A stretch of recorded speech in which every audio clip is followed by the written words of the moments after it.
Kita lanjut pembahasan yang sebelumnya dulu ketika belum libur. Dalam libur 2 minggu saya bikin online sendiri, tapi yang saya bikin itu tentang akidah, tentang pokok-pokok akidah waktu itu. Sekarang kita lanjut ke masalah fikih. Kita mulai aja langsung ya. Bismillahirrahmanirrahim. Assalamualaikum warahmatullahi wabarakatuh. Alhamdulillahi rabbil alamin. Lahun ni'matu wa lahul fadlu wa lahus thana'ul hasan. Salawatullahil barrir rahim wal malaikatul muqarrabin ala sayyidina Muhammadin thahal amin wa habibi rabbil alamin wa ala alihi wa ashabihi at-tayyibin at-tahirin. Allahumma la sahla illa ma ja'altahu sahla wa anta ya hayyu ya qayyum taj'alul hasna idza syi'ta sahla. Allahumma rzuqnal ikhlas wa fil qawli wan niyyati wal amal.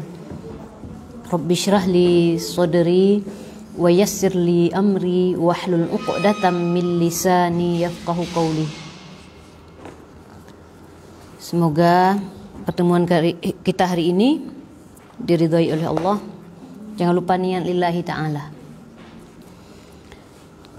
Pembahasan kita tentang syarat-syarat penjelasan tentang syarat-syarat yang lain di antara syarat-syarat sahnya salat.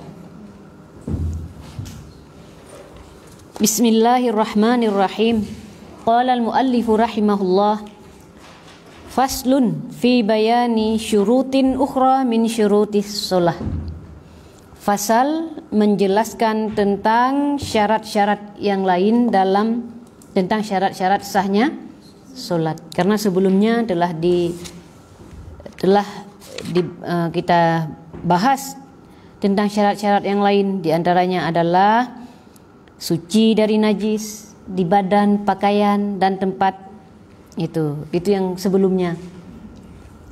Kemudian wajib menghilangkan najis yang tidak dimaafkan, itu sudah dibahas sebelumnya. Ini ada syarat yang lain, yaitu kita lihat satu persatu. Wa min syuruti sihhatis sholati istiqbalu jirmil qiblati wa hiyal ka'batu aw ma yuhadhi jirmaha ila sama'is sabi'ati aw ilal ardis sabi'ati wa dzalika bi ayyastaqbilaha bisadri fil qiyami wal qu'udi wa bi mu'azzamil badani fil ruku'i was sujudi. Di antara syarat yang lain, syarat sahnya salat adalah menghadap kiblat. Namanya syarat adalah perbuatan yang bukan di dalam sebuah ibadah. Namanya syarat adalah perbuatan yang bukan di dalam ibadah, namun tanpanya tidak sah sebuah ibadah. Tanpa menyelesaikan syarat tidak sah sebuah ibadah. Misalkan yang pertama dikatakan adalah di antara syarat sahnya salat adalah menghadap kiblat. Ini syarat. Tidak menghadap kiblat, tidak sahlah salat kita. Tidak cukup dengan hanya niat. Katanya sebagian, kan sudah niat menghadap kiblat, karena tidak disyaratkan niat itu menyebut kiblat. Bukan berarti karena dia telah mengatakan kan sudah mustaqbilal kiblati tadi.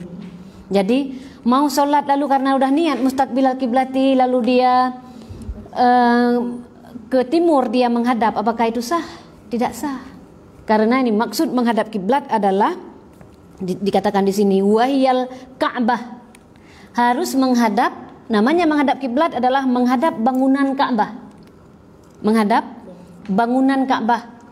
Tidak boleh kalau di beda-beda tempat beda arah. Kalau kita berada ke barat, tapi dari barat kalau kita tetapkan nanti 170 200 berapa ya? Nanti kita akan lihat derajatnya. Ada yang punya kompas? Saya ada kompas tapi di HP. Kita tahu dulu nanti caranya ya.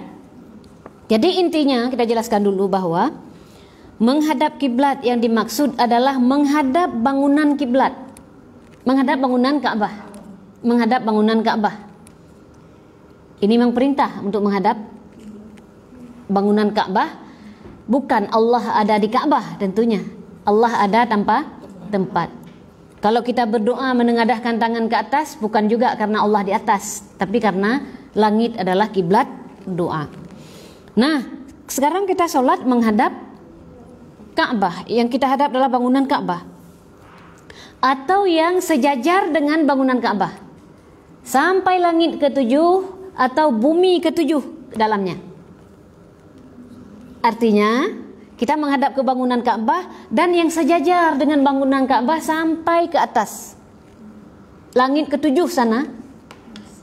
Kalau manusia mau sholat naik ke langit misalkan, langit ketujuh misalkan, mohon maaf, tanda tangan. Oke. Maaf ya, jeda sebentar. Ada keperluan yang gimana? Ada di depan. Di depan dari? Yang ada 100 buku. 100 buku? Dari kanan. Dari kanan? Oh, nanti kita. Oke, nanti kita bahas dalam rapat ya. Ya, baik. Ya. Kita lanjut. Nah, tadi menghadap bangunan Ka'bah sampai ke langit ketujuh ke atasnya. Kalau ke bawah sampai ke bumi ketujuh. Langit ketujuh, bumi ketujuh dalamnya. Kira-kira kalau kita masuk ke dalam tanah, ada orang bertanya, gimana Ka'bahnya, kiblatnya? Sampai ke langit ke bumi ketujuh, siapa yang nyampe ke bumi ketujuh? Enggak ada, karena satu bumi dengan bumi yang lain itu terpisah. Langit juga demikian, sampai langit ketujuh.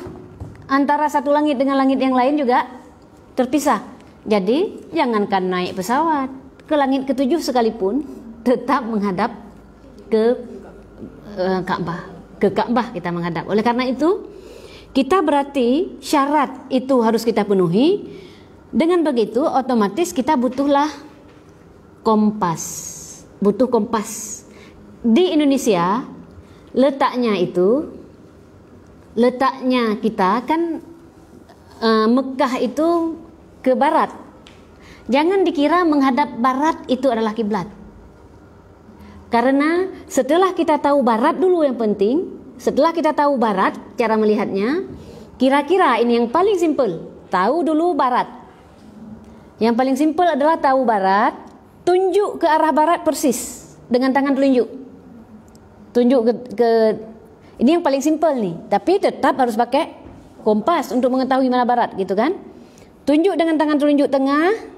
Tangan telunjuk tepat di tengah di barat. Kemudian lepaslah tangan tengah, jari tengah. Kok tangan tengah? Jari tengah. Lepaslah jari tengah.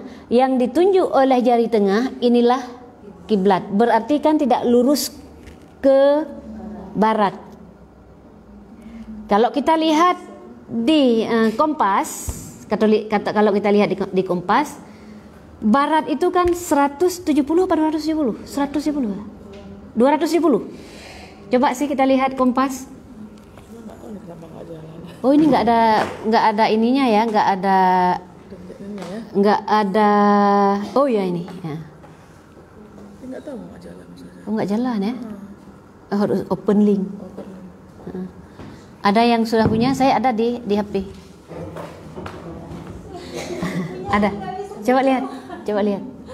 Nah, ini sama kayak saya. Oke. Nah, ini untuk kita lihat barat dulu. Barat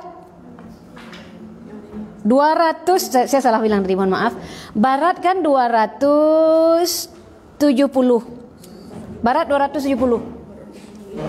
Sana barat ini. Nah, kita lihat barat 270. Kita tunjuk ke barat persis.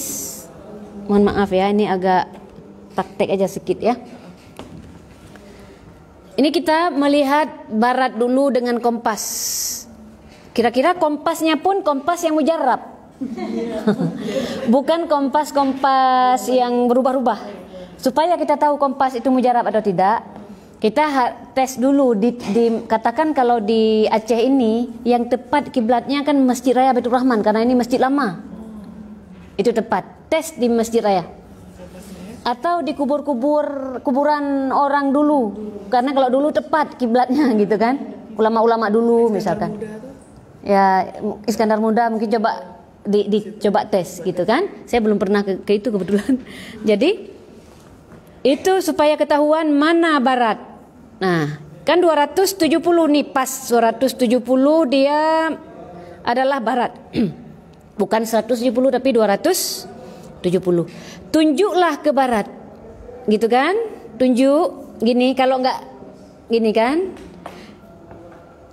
Lalu kita coba ini karena ada kompas.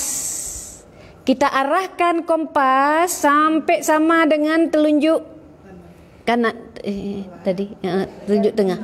Tadi saya lihat sendiri ketika masih pegang kompas sendiri, dapatnya 290. Kalau nggak pakai telunjuk, dapatnya 290, bukan 270. Berarti sekitar 20 berapa? Ya kan? 20 derajat kan? Sekitar 20 derajat bergeser ke arah kanan. Ini cara menentukan kiblat. Tentu kita harus tahu kompas. Kalau ditanya, kan nggak semua orang punya kompas. Kalau orang dulu, setahu saya ya, orang Aceh itu kan ada baju adat Aceh.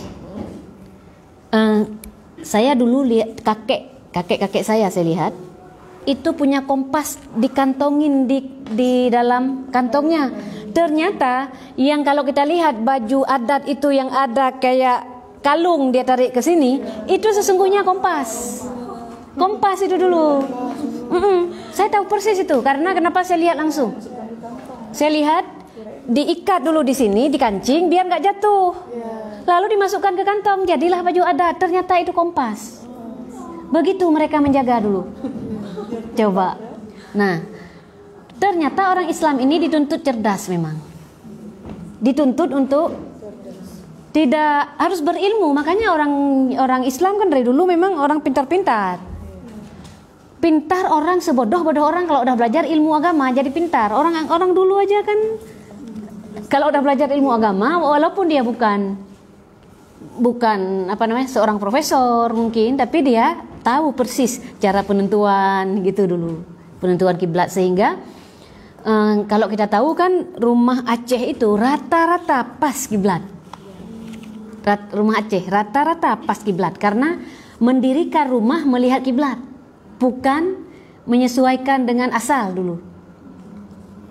Saya masih ada rumah Aceh di kampung, itu pas kiblat. Caranya pun, cara bikin rumah Aceh kan dia ada tangga. Tangga ini naik, kiblat itu mesti ke sana. Karena kenapa? Kalau orang sholat supaya tidak melewati. Sampai segitu perhitungan, ini kata orang tua dulu. Tapi di kita sekarang kok udah menganggap sepele dengan kiblat itu. Padahal syarat sah sholat adalah menghadap kiblat. Otomatis orang-orang dulu itu banyak yang tahu tentang kiblat. Itu ya.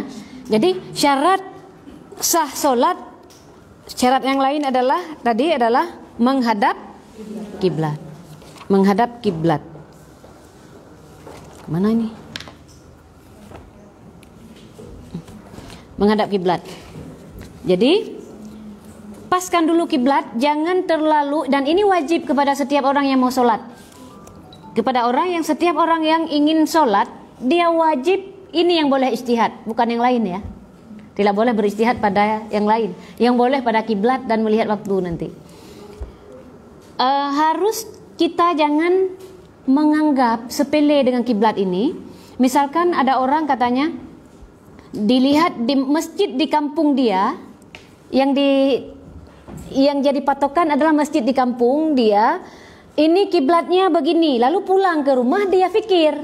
Ini yang sering dipikir kayaknya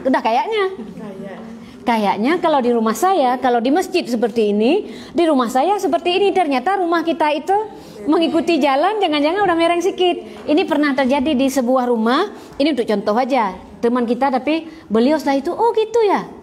Jadi waktu kita sholat kan lihatlah kiblat, jauh berbeda. Yang punya rumah sholat sekitar 30 derajat beda dengan kiblat yang sebenarnya. Kan jauh itu. Jatuh kemana itu? Gak jatuh ke benda, ke bangunan Ka'bah, jatuhnya entah kemana, gitu kan? Nah, begitu kita lihat ternyata beda. Saya tanya bagaimana penentuan sebelumnya? Penentuan sebelumnya saya lihat di masjid. Jangan-jangan masjid benar, tapi karena namanya kita membangun atas sangkaan, itulah sangkaan. Sangkaan itu nggak jadi ilmu. Sangkaan bukan ilmu. Nah, oleh karena itu harus hati-hati, jangan lupa lihat kiblat. Jangan capek sholat, tidak diterima. Karena syarat sah sholat adalah menghadap kiblat. Dengan cara tadi penentuannya adalah lihat kompas. Ini yang paling akurat. Sekarang berarti kalau ada sudah dipasang di HP, dicoba di Masjid Raya. Apa benar? Gitu kan? Dicoba di beberapa tempat. Kalau sudah benar baru dipegang. Kita berusaha dulu untuk membuat akuratnya kompas kita. Karena ada kompas yang rusak. Nanti kan ada kompas yang rusak, atau ada kompas yang pengaruh medan magnet menyebabkan kompas ini nggak pas, gitu ya. Kalau seperti ini, makanya kita kalau ngerti ilmu agama akan mandiri kemanapun, kita nggak repot dengan kiblat. Pernah terjadi di Bali kita sholat ya, udah lama itu, belum pinter cara lihat kiblat, nanya ke orang. Di Bali kita tanyain di bandara Bali, semua orang hampir rata-rata Hindu. Kiblat di mana? Hah? Kok nanya? Inilah kenapa kita kalau mau pergi nanti di rumah pun udah harus kita sekarang punya ilmu penentuan kiblat. Ini aja, bukan ilmu falak yang tinggi-tinggi, enggak, cuman hanya tahu aja mana barat. Kalau belum tahu dulu lihat kompas mana barat yang penting. Setelah tahu barat udah gampang penentuan kiblat. Berarti di rumah gitu juga Ustazah? Ya, di rumah sendiri seperti itu. Di rumah nanti lakukan, supaya nggak capek selalu melakukan. Dikasih spidol kayak digaris, kemudian dikasih panah supaya nggak terhapus, dikasih lakban putih, sasiban yang warna putih. Tuh. Caranya boleh juga dengan cara yang lain, dengan ada yang pakai dengan stip X bagian supaya nggak ada yang kayak tanda. Nah, kalau itu mungkin akan agak bingung-bingung gitu kan. Kalau di bawah kan menjadi ada yang pas juga di situ, tapi kan untuk melihat agak boleh juga kayak di hotel. Kayak di hotel. Tapi yang pas misalkan taruh aja di lantai. Udah, begitu cara menentukan kiblat. Nanti masing-masing PR-nya pulang ke rumah, tentukan kiblat di rumah masing-masing. PR. Kalau udah berhasil, lapor. Kalau belum berhasil, kita coba lagi, kita belajar lagi supaya ibu-ibu ini mau kemanapun nggak repot lagi. Nanti entah kemana pergi, jangan telepon kita udah nyampe di Medan, kemana kiblat nih Ustazah? Misal. Ya nggak tahu lah kita, karena kenapa? Karena masing-masing kan beda arah. Siapa tahu terjadi seperti itu kan? Itu. Ya, kemudian selanjutnya wa tushtaratu ma'rifatu dukhuli waqti sholati imma yaqinan bil muraqabati wa imma dhannan kal muttakhidhi wirdan ya'lamu annahu la yantahi illa ba'da dukhulil waqti. Selanjutnya syarat yang kedua adalah disyaratkan kita sholat itu sudah masuk waktu sholat. Ini kan penting sekali ini. Karena sholat sebelum masuk waktu tidak sah dan berdosa. Tidak sah dan berdosa sebelum masuk waktu. Lewat waktu sah dan berdosa. Yang satu sah tapi berdosa, artinya dia udah qadha, sah sholatnya. Sholat qadha ini sah tapi tetap berdosa. Tetap berdosa. Sholat qadha hanya sah sholat, tapi dia berdosa karena telah melewati waktu. Itu. Oleh karena itu, katakanlah asar, dia lalai. Inilah yang termasuk kepada wailul lil musallin, orang yang melalaikan. Yang lalaikan itu kan udah lewat waktu. Sementara yang dalam waktu tapi agak telat sedikit masih itu dalam waktu. Supaya kita tahu mana waktu itu harus tahu. Ini wajib sebelum kita sholat juga wajib mengetahui waktu. Di belakang udah kita pelajari tentang waktu-waktu sholat. Waktu zuhur misalkan. Dari matahari dari tengah-tengah langit tergelincir ke arah barat. Ini tanda udah masuk waktu zuhur. Itu. Kemudian waktu asar. Waktu zuhur terus ada kan terus ada waktu zuhur itu sampai masuk waktu asar. Waktu asar sampai bayangan benda seukuran benda. Ditambah bayangan istiwa kalau ada.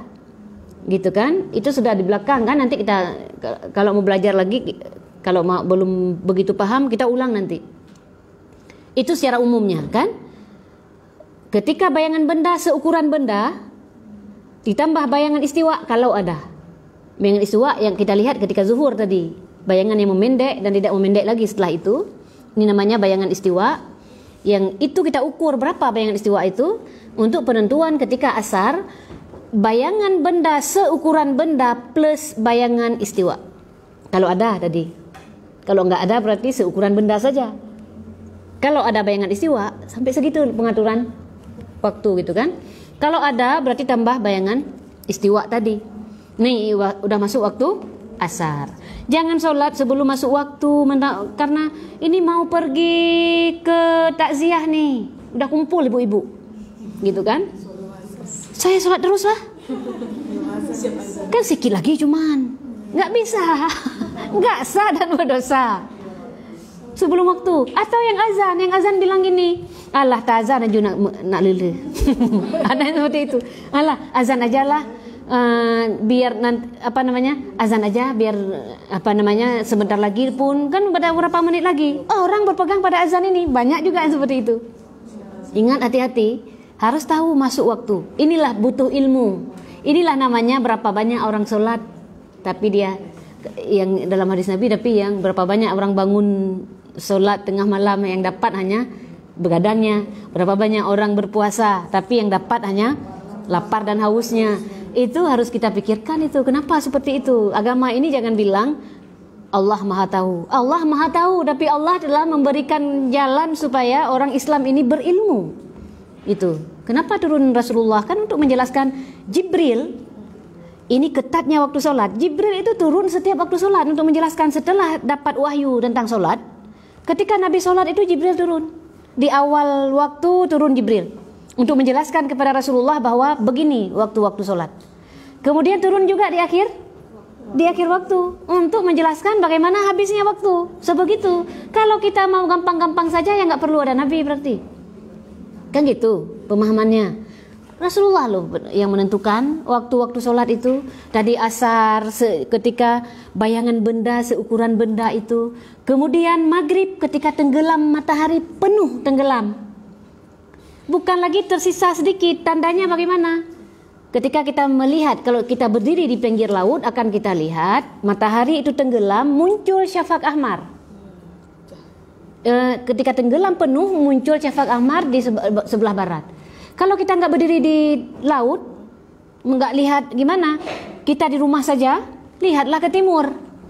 Caranya diajarkan oleh para ulama, lihat ke timur. Ketika sudah turun gelap, ini sudah masuk waktu maghrib. Turun gelap. Jadi waktu maghrib ketika tenggelam matahari, kalau kita lihat ke timur, kalau nggak berdiri di pinggir laut ya, kita lihat ke timur sudah turun gelap. Namanya turun gelap, bukan gelap total, turun gelap. Tapi yang bahayanya, yang sering terjadi itu orang azan sebelum turun gelap. Coba bayangkan kalau yang paling sering itu ketika buka puasa. Ketika buka puasa, bunyi serine. Ternyata gelap belum turun. Saya perhatikan memang bukan setiap hari seperti itu. Kan tergantung orang, kadang jam-jamnya berbeda-beda dia kan. Saya pernah lihat di belakang rumah itu ada rumah 2 tingkat. Itu matahari masih mengenai rumah itu. Tanda belum tenggelam. Di bagian timur. bukan barat ini, bahkan di timur kita lihat belum turun gerak dengan bukti matahari masih mengenai atap-atap dan dinding rumahnya, masih matahari merah. Ini tanda belum tenggelam. Ini tanda belum tenggelam, sudah bunyi. Makanya kita butuh ilmu. Kalau kita bilang percaya aja pada ulul amri, memang kita percaya pada ulul amri, tapi pada hal-hal tertentu percaya, pada hal-hal yang ini nggak mau percaya, gitu kan? Ini bukan ulul amri yang tekan bel, bukan juga imam masjid, bukan. Biasanya kan orang yang radio kan, radio, bukan imam masjid yang salahkan imam masjid raya misalkan, bukan. Itu radio yang nekan. Nah, radio mungkin begitu, sadaqallahul azim, paktokan sadaqallahul azim pengajian di masjid raya misalkan. Padahal beliau sadaqallahul azim mau pergi kamar mandi mungkin. Datang orang yang tekan di apa namanya di sirine langsung misalkan. Langsung mungkin jeda ada berapa menit, walaupun 1 menit kita sudah minum. Berarti puasa kita tadi nggak penuh. Itu kan? Ini udah masuk sedikit ke situ karena menjelaskan tentang waktu. Begitu penting kita mengetahui waktu. Nggak penuh. Sementara berbuka orang berpuasa itu ketika tenggelam matahari.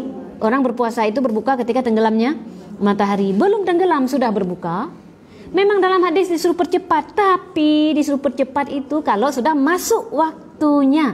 Kalau otomatis dipahami mempercepat itu harus cepat, kenapa tadi nggak jam 4 aja buka puasa?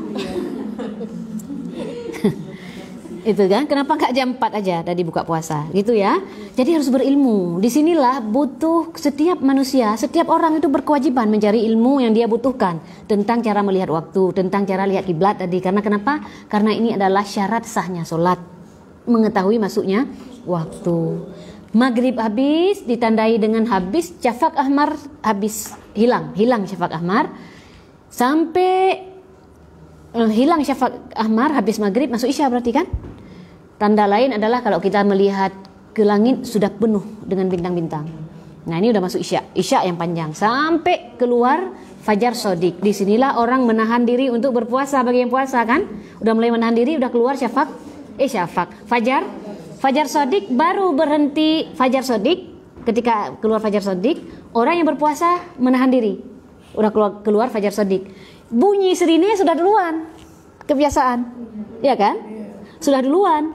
Ini jaga-jaga maksudnya. Jaga-jaga sebentar lagi sudah bisa jaga, tidak makan dan minum.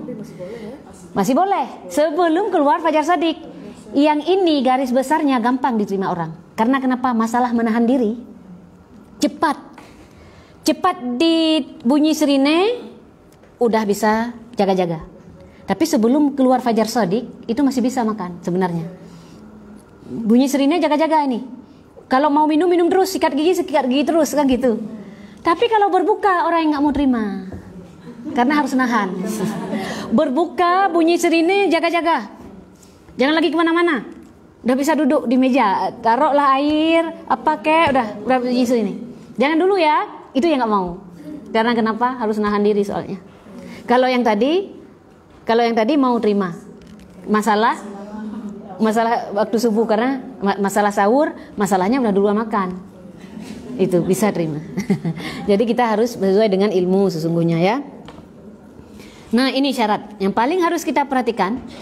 Syarat sah solat yang pertama adalah menghadap kiblat. Yang kedua adalah masuknya waktu sebagaimana sudah kita pelajari sebelumnya. Kemudian selanjutnya yang ketiga, wa yushtaratut tamyizu. Ini syarat yang lain, tidak disebut 1, 2, 3 karena syarat yang lain sebelum kita sholat. Wa yushtaratu at-tamyizu fala tasihhu salatu min ghairil mumayyizi. Wa tamyizu huwa ayyakuna al-waladu balagha min as-sinni ila haitsu yafhamul khitab wa yaruddul jawab. Wa yushtaratu aidan itu lanjutnya. Syarat berikutnya dari syarat-syarat sah solat ini, anak yang sudah tamyiz. Anak yang sudah tamyiz ini sudah sah solat dia. Sudah tamyiz, sudah sah solat. Orang tua makanya sudah wajib meminta anak untuk solat pada umur tamyiz. Apa arti tamyiz? Ayyafhamal khitab tadi wa yaruddul jawab. Ayakunal waladu balagha min sinni ila haitsu yafhamul khitab wa yaruddul jawab. Jadi dia memahami pembicaraan dan mampu menjawab pertanyaan. Ini sudah tamyiz. Kalau sudah tamyiz sudah sah salatnya.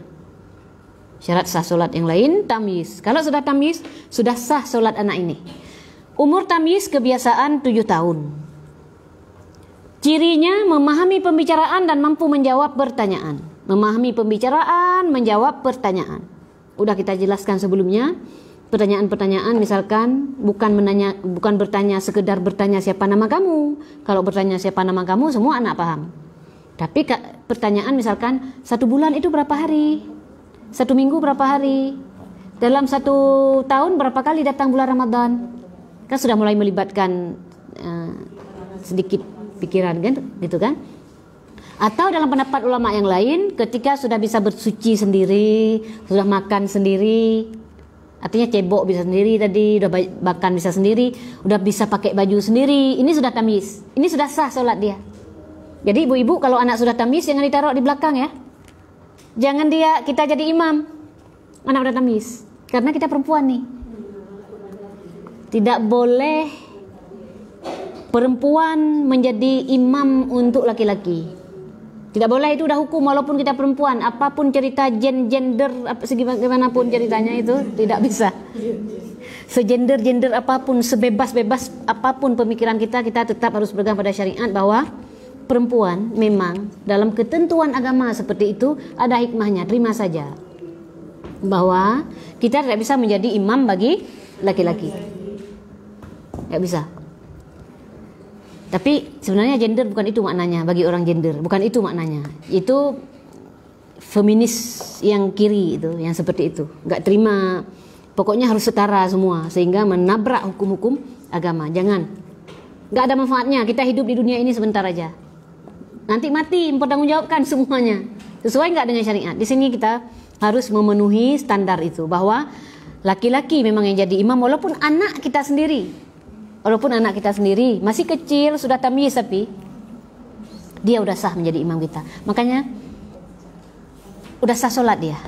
Ini ya, anak sudah tamyiz sudah sah sholat. Syaratnya sudah tamyiz. Kalau belum tamyiz tidak sah sholat. Nggak perlu disuruh kalau memang dia untuk pembiasaan. Lihat dia udah udah mampu, bukan lagi bermain-main dalam sholat, itu lain cerita. Bukan nyuruh tapi pembiasaan aja.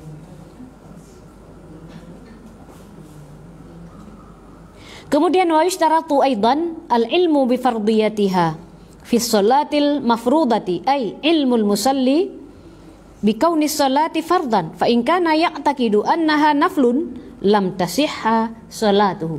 Selanjutnya orang yang sholat itu harus tahu sholat yang dia lakukan itu adalah sholat fardu. Kalau diyakini sholat fardu itu sebagai sholat sunnah nggak sah, karena sholat fardu dia lebih tinggi. Kalau intinya dia harus tahu bahwa sholat yang dia lakukan kefarduan sholat itu. Ini sholat yang fardu adalah sholat zuhur, asar, maghrib, isya, subuh. Harus dia tahu bahwa ini fardu. Kalau dia meyakini sholat yang dia lakukan itu adalah sunnah, padahal itu adalah fardu, maka tidak sah. Dia kira itu sunnah. Harus mengerti kefarduan sholat itu.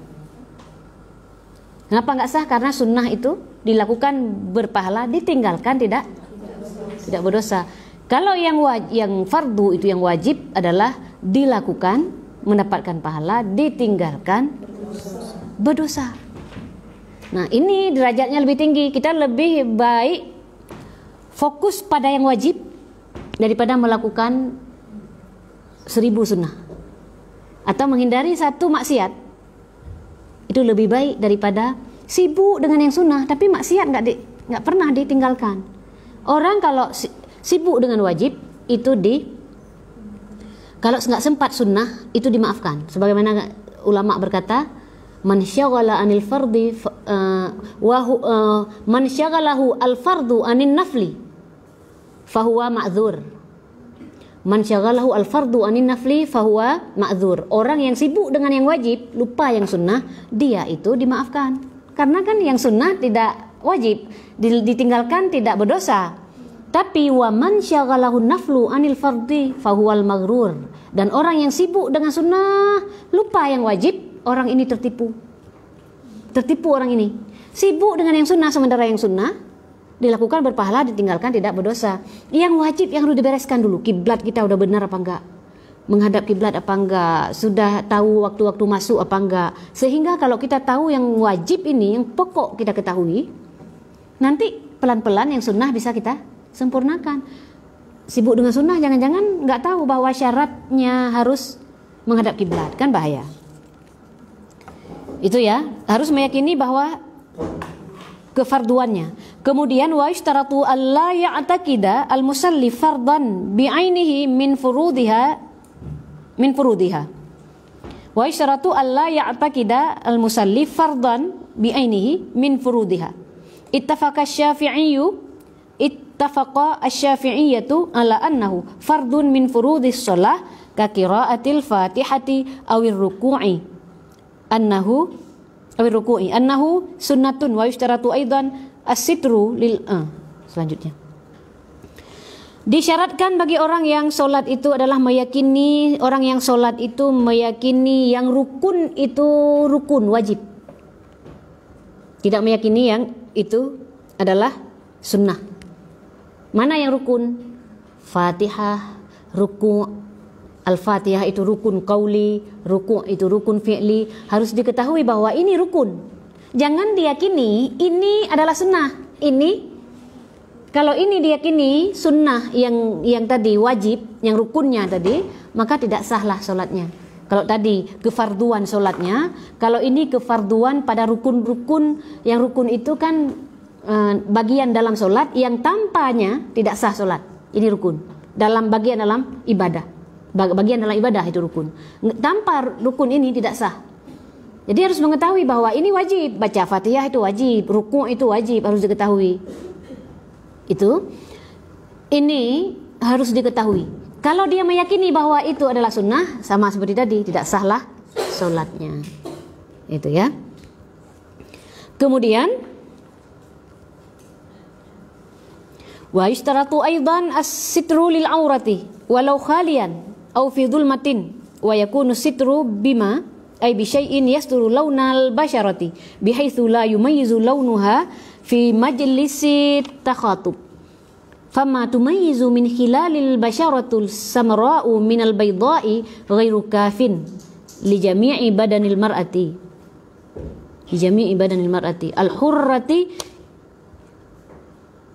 al-hurrati illa wajha wal kaffaini li'annahuma laysa bi'auratin yasturu lawnal basharati al-hurrati illa wajha wal kaffaini, itu maksudnya.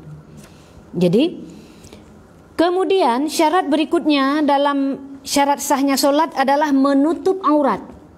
Menutup aurat. Di sini yang perlu juga kita ketahui, apakah sudah terjadi menutup aurat di kita. Menutup aurat walau sendiri kita, walaupun kita sendiri di ruangan, walaupun gelap, menutup aurat wajib, walaupun kita sendiri, walaupun ruangan itu gelap. Jangan bilang kan saya sendirian, terus saya matikan lampu semua, harus tutup aurat. Harus tertutup aurat, walaupun sendiri, walaupun dalam gelap. Bagaimana cara konsep menutup aurat? Bima ay bisyai'in yasturu launal basyarati. Dengan bagaimana cara menutup aurat adalah dengan sesuatu yang dapat menutup warna kulit. Dengan sesuatu yang dapat menutup warna kulit. Sehingga tidak bisa dibedakan di dalam majelis takhatub. Majelis takhatub itu seperti saya bicara dengan Bu Dina ini misalkan. Majelis takhatub. Di sela-sela ini tidak terlihat. Tidak bisa dibedakan warna kulit antara warna kulit putih atau warna kulit coklat atau putih. Tidak bisa dibedakan. Ini baru tertutup. Tapi seandainya dekat sejarak saya bicara dengan Bu Dina seperti ini, kelihatan masih bisa dibedakan antara coklat atau putih, masih bisa dibedakan. Ini belum tertutup. Karena masih bisa dibedakan antara ini coklat atau putih. tentunya seperti ini nih, sudah nggak bisa dibedakan kan? Ini saya lihat nggak ketahuan kulit Bu Dina ini coklat apa, kecuali ini saya lihat baru terlihat putih. Ya, kecuali yang boleh terlihat tadi kan? Nah, ini konsep menutup aurat adalah tertutup warna kulit, sehingga tidak bisa dibedakan dalam majelis takhatub. Kalau masih dibedakan, masih bisa dibedakan antara kulit coklat dengan putih, masih bisa dibedakan, ini belum tertutup. Itu. Jadi karena dibilang tadi di sini bihaitsu la yumayyizu launuha min majlis takhatub fama tumayyizu min khilalihi al-basyaratu as-samra min al-bayda ghairu kafin. Jadi tadi selama belum bisa membedakan kulit antara coklat dengan putih, itu sudah tertutup. Kalau masih bisa membedakan antara kulit coklat dengan putih, ini berarti belum tertutup. Tertutupnya bagaimana? Dari kalau orang yang merdeka tertutup seluruh badan. Kalau perempuan tertutup seluruh badan kecuali wajah dan tangan. Jadi konsepnya tadi setelah tidak bisa membedakan antara coklat dengan putih, tertutup seluruh badan kecuali wajah dengan tangan. Kecuali wajah dengan tangan yang boleh terlihat. Ya. Wajah mana? Kita selesaikan dulu satu persatu. Wajah mana yang boleh terlihat adalah inilah wajah. Tumbuh rambut terakhir di atas nih, batas panjangnya. Makanya nggak boleh terlihat anak rambut. Tertutup di mana tumbuh rambut dari atas terakhir rambut kita ke bawah sampai dua tulang yang menutupi dua tulang yang bertemu dagu ini. Jadi kulit bawah dagu ini adalah aurat. Kulit bawah dagu adalah aurat. Kita sholat dengan tampak kulit di bawah dagu berarti tidak tertutup aurat. Ini satu dulu untuk wajah. Kulit bawah dagu ini aurat. Oleh karena itu tutupnya itu begini. Ini kan tadi wajah kita itu kalau kiri ke kanan lebar, tadi panjang antara tumbuh rambut atas dengan ini bawah kan, pertemuan dagu. Kiri ke kanan lebarnya itu dari anak kuping kiri ke anak kuping kanan. Ini semua harus tertutup. Nah, tarik sedikit nih biar apa namanya? Nah, harus tertutup. Supaya enggak jalan-jalan memang harus lebih sebenarnya. Gitu kan? Nah, ini udah tertutup. Ini kalau wajah. Tangan yang dimaksud atau yadun dalam bahasa Arab. Yadun. Mana yadun ini? Ini yadun. Depan atau belakang. Jadi batnul kaf, zahrul kaf. Kok yadun? Mohon maaf. Kafun. Ini batnul kaf, ini zahrul kaf. Ini perut telapak tangan, ini punggung telapak tangan. Batasnya sampai Ini yang boleh terlihat kita ya. Yang boleh terlihat sampai sini. Wajah dan tangan. Wajah dan tangan. Tangan batasnya mana? Sampai tulang ini. Pergelangan tangannya. Ya, pergelangan tangan. Sampai pergelangan tangan. Ini yang boleh terlihat ya. Laki-laki mau lihat tangan kita ini, kita tidak berdosa walaupun putih meblek-blek hanji le uraga. Orang laki-laki tugasnya adalah ghadul basar, bukan jelalatan. Ini kita udah nggak berdosa, Bu. Wajah juga, secantik apapun kita, wajah ini bukan aurat. Karena di majelis Rasulullah itu ada juga wanita cantik sampai sahabat.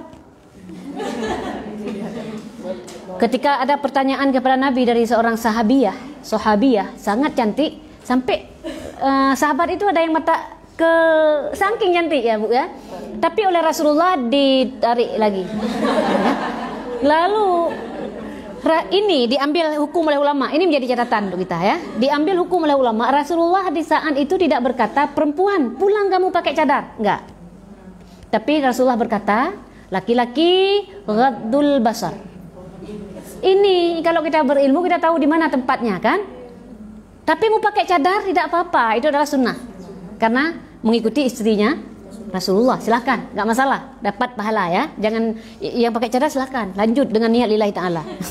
Bukan niat karena ada debu, ada bukan niat untuk supaya cantik nanti wajahnya, gitu kan?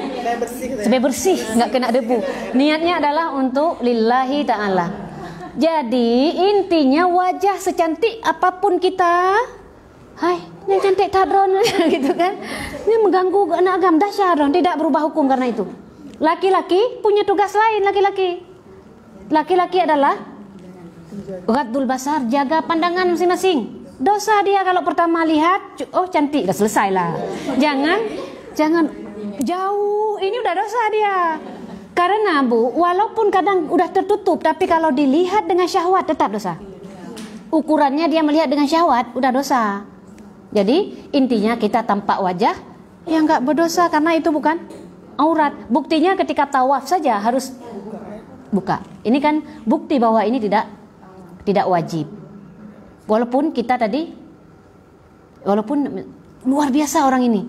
Karena Bu sama saja perempuan. Saya mau tanya jujur, enggak? Ada laki-laki ganteng sekali, pernah melihat ganteng kali ya gitu. Misal ada orang seperti itu. Nabi Yusuf gimana tuh? Cakepnya Nabi Yusuf. Tapi lihat sekali cukup. Nggak perlu apa itu dunia, nanti di akhirat semua cakep. Gitulah kira-kira.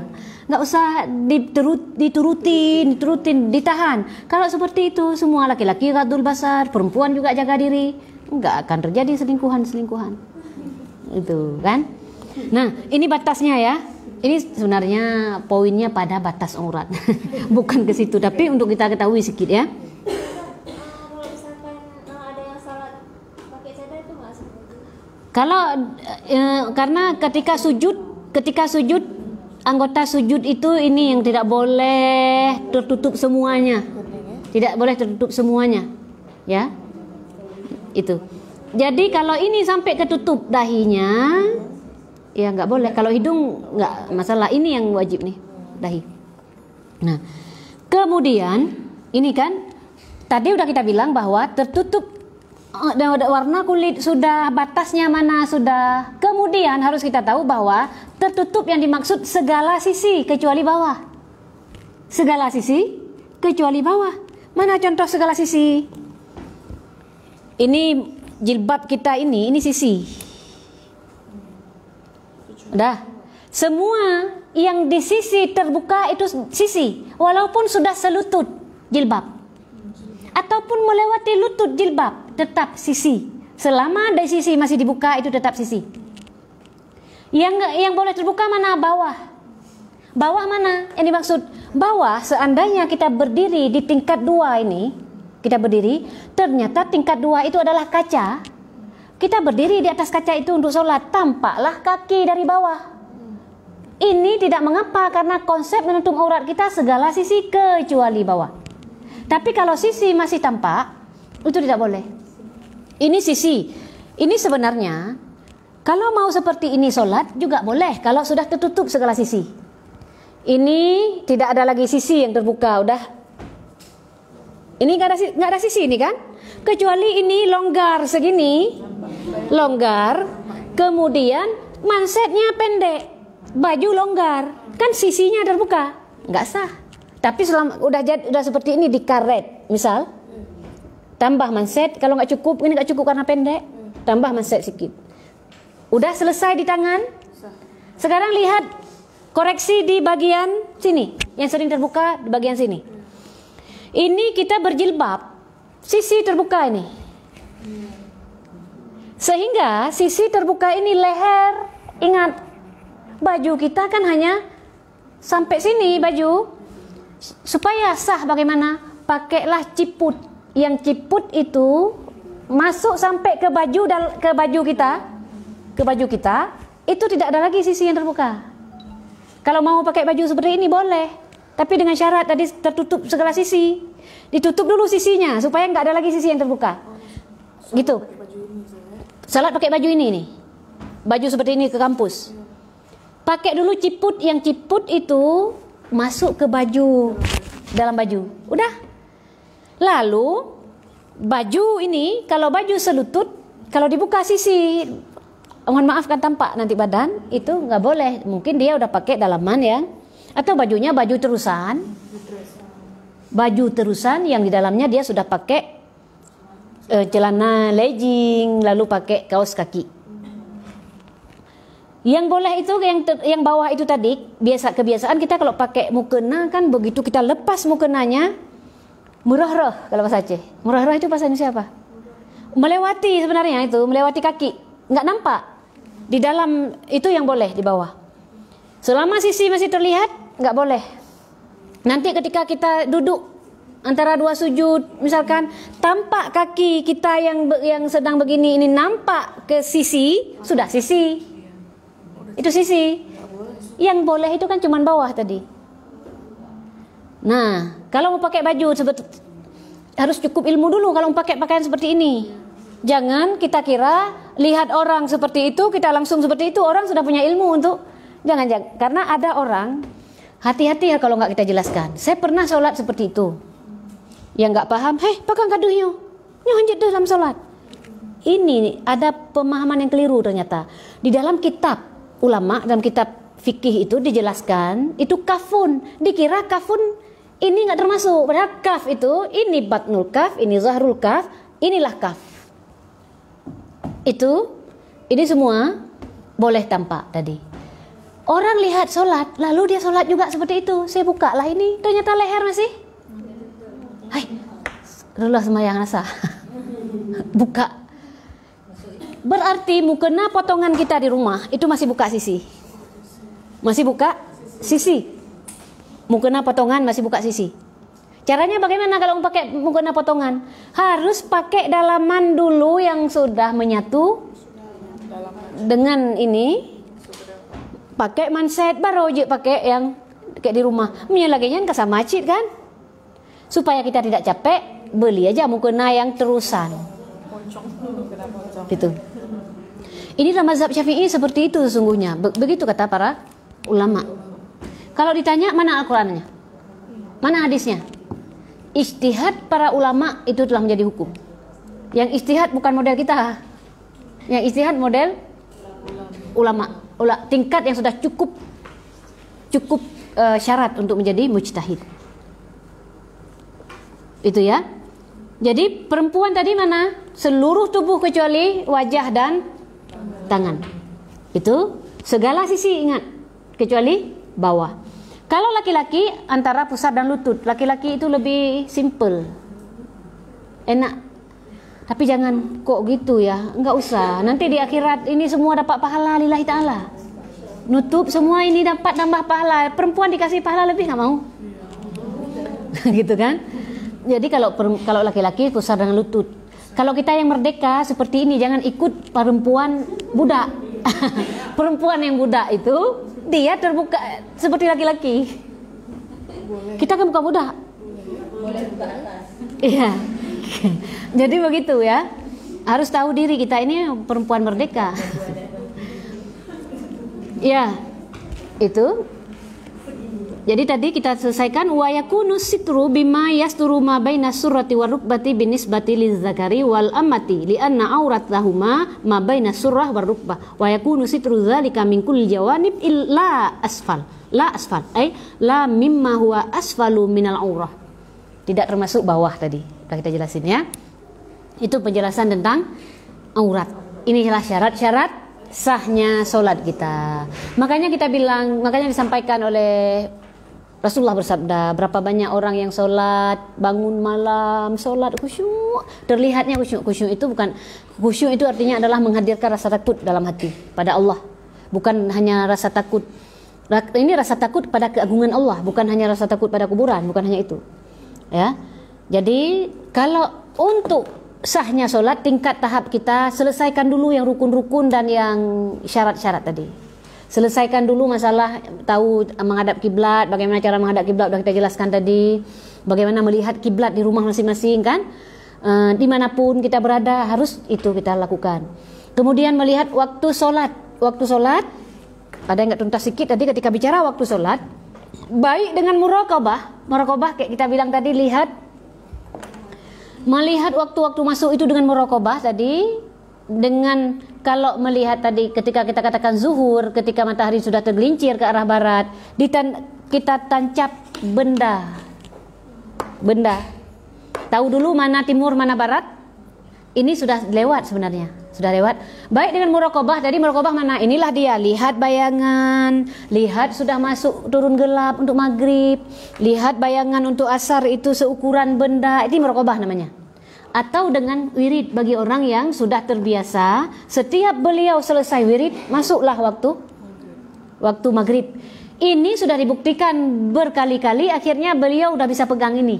Bagi mereka, bagi kita nggak ngambil wirid, ya enggak, misalkan ada orang yang ngambil wirid misalkan kan, beliau itu setiap selesai wirid sudah beliau dilihat muraqabah, masuk waktu, berarti selesai wirid beliau udah bisa pegang itu. Bagi orang yang ngambil wirid, bagi yang nggak ngambil wirid boleh, tadi kan dua cara dengan muraqabah adalah melihat waktu-waktu itu masuk, itu yang kedua tadi kan. Kemudian yang ketiga tahu fardu solat itu, kemudian tidak dianggap yang fardu itu sunnah. Kemudian yang selanjutnya adalah tahu bahwa itu rukun itu wajib bukan sunnah, jangan sampai Al-Fatihah dianggap sunnah gitu kan. Kemudian menutup aurat yang udah kita pelajari. Demikian mungkin pembahasan hari ini. Terima kasih atas perhatiannya, semoga menjadi ilmu kita hari ini dan mohon diamalkan. Di akhirat nanti ilmu yang sudah kita dapat dipertanyakan yaumul hisab. Sudah kita amalkan apa belum? Enggak cari ilmu dosa lagi. Jangan bilang Allah haid lah, nanti daripada berdosa hana tak amalkan, enggak baik cari ilmu. Bukan gitu. Malah berdosa karena tidak. Kenapa dihabiskan waktu yang Allah berikan itu tidak untuk mencari ilmu agama, tapi untuk lalai-lalai. Ini juga bertanggung jawab, gede lagi, berarti panjang lagi orang ini, gitu kan? Nah ini paling tidak untuk amal kita sehari-hari. Demikian. Terima kasih atas perhatiannya. Yang hadir di sini nanti boleh kalau mau bertanya silakan. Biar yang hadir di sana juga lihat ada kita tahlil la ilaha illallah, la ilaha illallah, la ilaha illallah. Allahumma salli ala sayyidina Muhammad wa ala alihi wa sahbihi wa sallim. Allahumma salli ala sayyidina Muhammad wa ala alihi wa sahbihi wa sallim. Allahumma salli ala sayyidina Muhammad wa ala alihi wa sahbihi wa sallim. Rabbi ighfirli wa liwalidayya wa lil mu'minina wal mu'minat. Rabbi ighfirli wa liwalidayya wa lil mu'minina wal mu'minat. Rabbi ighfirli wa liwalidayya wa lil mu'minina wal mu'minat. Wallahu a'lam wa ahkam. Assalamualaikum warahmatullahi wabarakatuh.